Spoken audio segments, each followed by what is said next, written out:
two of the hardest burdens that human beings live with are fear and sadness. Fear and grief. Those are the two heaviest burdens that human beings live with in this life. As a matter of fact, when Allah sent Adam alayhi salam to the earth, He told him that when He gives His guidance, فَمَنْ تَبِعَ هُدَايَ فَلَا خَوْفٌ عَلَيْهِمْ وَلَا هُمْ يَحْزَنُونَ. Whoever follows my guidance, they're going to be able to combat fear and sadness, essentially. In other words, Allah knew that in the story of humanity from Adam alayhi salam to the last human being that's going to walk on this earth, every one of them is going to have to struggle with fear, and they're going to have to struggle with sadness. Now what are these two things? Fear is about what's going to happen in the future. Fear is about, am I going to lose my job? What's going to happen to mom? What's going to happen to my family? What are they going to say? What's going to happen tomorrow? What's going to happen with my exam? What's going to happen with my immigration? What's going to happen with this and what's going to happen with that? These fears about what's going to happen in the next few hours, or in the next few days, or in the year from now, or in the future. These fears are small and big, and they're all the time. They're a part of it. You wake up afraid. You're afraid you're going to be late to work.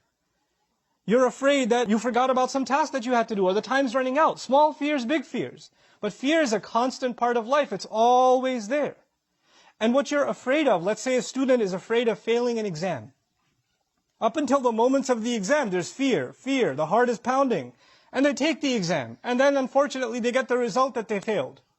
And when they fail, there's no more fear, there's now sadness. I mean, there's fear of what your dad's going to do to you, but there's sadness mostly. Right? Now there's sadness about what happened already.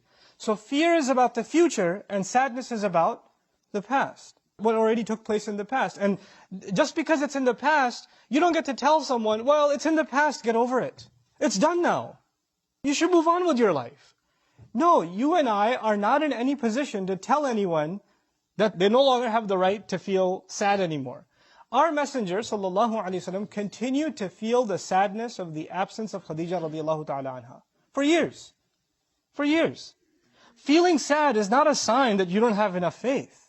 He has the greatest faith of all, and yet he carries sadness. Yaqub alayhi salam lost his son Yusuf alayhi salam. And he carries a great amount of sadness. So much so that he cries so much, ibiyaddat aynahu. His eyes turn white. His eyes turn white out of sadness. But that doesn't mean he doesn't have faith in Allah.